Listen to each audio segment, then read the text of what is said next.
Hi and welcome to a video in which we are going to look at the rules concerning powers. And it's one of those situations where, as it sometimes happens at GCSE, powers are just a matter of learning rules. But they are important. Sometimes just applying one of the rules can earn you points in an exam, and sometimes you need to know them when you're doing more complicated maths. So let's have a look at them.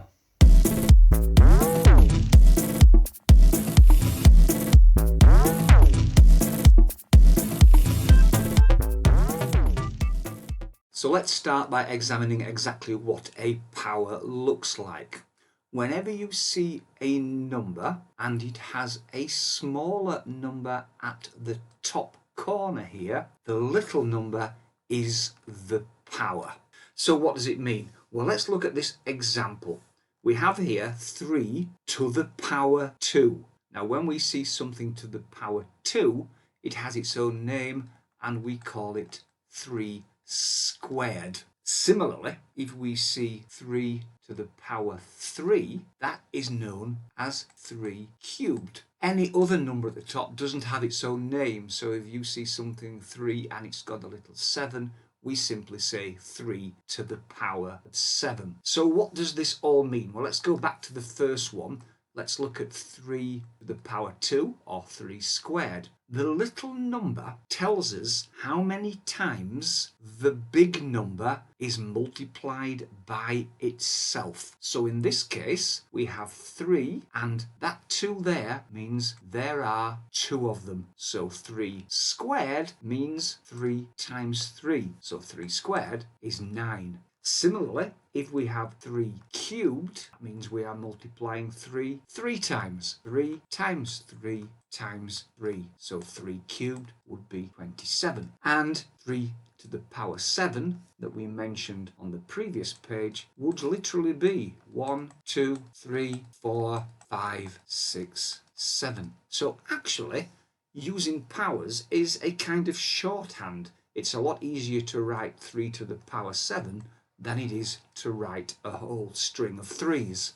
For that reason, if you do happen to see a string of numbers in some calculation or in an answer, and you see 4 times 4 times 4 times 4, it would be tidier to simply write 4 to the power of 4. Another little trick that can make things easier is when you're looking at powers of the number 10. For instance, 10 squared. Well, we know that equals 10 times 10, and 10 times 10 equals 100. Now if I have a look at 10 to the power 5, which would be 10 times 10, 2, 3, 4, 5, the answer is 100,000. Now there's a link to be made here, and fact is, when you have 10 squared, it means you have 2 noughts. When you have 10 to the power 5, it means you have 5 noughts on the end of the 1. So that's a simple way of rewriting a number. If somebody gives you a large number and asks you to write it as a power of 10, you simply need to count the zeros. 1, 2, 3, 4, 5, 6, 7. So that is 10 to the power 7. In fact, working with powers is just a matter of following a set of rules which you need to remember. Let's have a look at the first 2 of these. If we see a number, let's say number 8, and we see that it has the power of 1, then the answer is simply 8. So any number to the power of 1 just stays the same. 11 to the power of 1 is 11. Now here's a slightly stranger looking one, and in fact the rule is that if we see something that has the power of 0, the answer is always 1. Anything to the power of 0 equals 1. It seems slightly strange, but it is just a rule to remember. These 2 facts can appear in an exam simply as a very short question. What is something to the power of 1? Itself. What is something to the power of 0? 1. 2 rules well worth remembering. I think it's worth mentioning at this point that these rules don't just apply to numbers, but in fact to any symbol. So if we have, let's say, x times x, we would write that, there are 2 of them, as x squared. So if we see y cubed, we know that that equals y times y times y. And similarly, looking at the two previous rules we just discussed, x to the power 1 equals x. X to the power 0 equals 1. So letters follow the same rules as numbers. Look at some more rules. I'm going to write down 4 squared and I'm going to multiply it by 4 to the power 4. Now note that this rule only works when the numbers are the same. If that had been a 3 and a 4, this does not work. So let's have a look at how we might rewrite this. Now if we go back to the rules that we've just been looking at, we know that 4 squared is 4 times 4. We are being asked to multiply that. Now we know that 4 to the power 4 is 4 times 4 times 4 times 4. So we've got 4 squared multiplied by 4 to the power 4. But what is this row? In fact, there are 6 of them. And we already know that 4 multiplied by itself 6 times can be written as 4 to the power 6. Therefore, 4 squared times 4 to the power 4 equals 4 to the power 6. Now that seems like a really long process, and indeed it is, but the good news is we do not have to go through that process to get to the answer. All we have to do is look at this 2 here, look at the 4 there, and add them together. So 4 squared times 4 to the power 4 equals 4 to the power 6. So without having to go through all this, let's have a look at the number 3 to the power 5, and let's multiply it by 3 to the power 6. You can imagine we'd have a row of 3's right across the page, but we avoid that because all we have to do is take the 2 powers, add them together, and the answer becomes 3 to the power 11. So when we are multiplying powers of the same number, we don't multiply at all, we just add the powers together. And the good news is it follows that the opposite is true. If we have 6 to the power 7 and we are dividing it by 6 to the power 4, when we are dividing, all we have to do is subtract the powers. So the answer is 6, and then 7 minus 4 is 3. So when we're dividing numbers of the same power, we simply take away the powers. Don't forget, this doesn't just apply to numbers.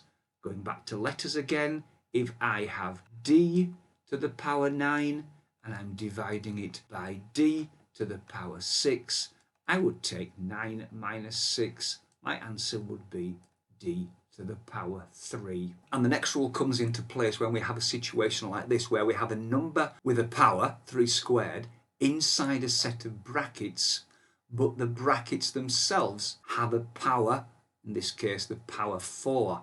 So what we are looking at is 3 squared to the power 4.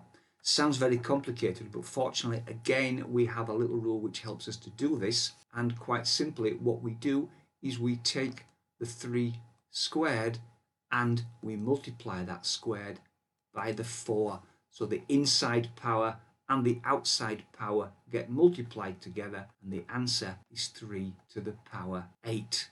Let's do that again quickly. If we have 4 cubed inside a bracket and that bracket is being squared, then we have 4, and then it's 3 times 2 is 6. Yet another rule, and don't worry, I will summarize these at the end, is where we have a fraction which is inside a bracket, and it tells us that everything inside the bracket is squared.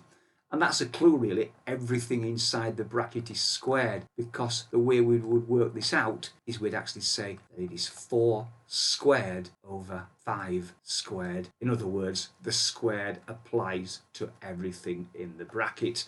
And our final rule is when we have a situation where we have a number which has a minus power. We don't like minus powers, we want to get rid of them. And the way we do this is to turn the number upside down, what we call the inverse. So 6 becomes 1 over 6. Now in doing that, the minus 2 comes down with the 6, but because we have turned it upside down, it simply becomes a 2, which equals 1 over 36, 6 squared. So look at that again. The 6 has a minus power, so we simply turn it upside down so it becomes 1 over 6, and that means the minus power becomes a positive power, so we have 1 over 6 squared is 1 over 36. So for example, 2 to the minus 3, we turn it upside down, it becomes 1 over 2, the minus 3 becomes 3, so that effectively becomes 1 over 2 times 2 times 2 equals 1 over 8. And of course 1 over 8 or 1 over 36 is a lot easier to manage than something with a minus power. Let's finish that one off by combining two of the rules. Let's say we have 3 over 5 and that is in a bracket and it has got a minus power. We follow the same rules. Because it's got a minus power, if we turn it upside down, that will become 5 over 3. The minus power becomes a positive power, which means we have 5 squared over 3 squared. The squared applies to the top and the bottom, so we end up 25 over 9. So you can combine the rules to get to your answer.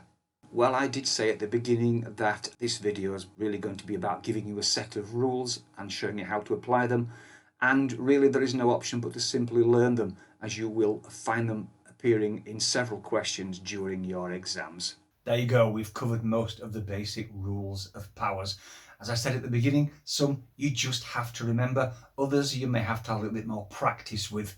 If you found that useful, please, as always, subscribe and hit the like button, and hopefully I'll see you again. Thank you.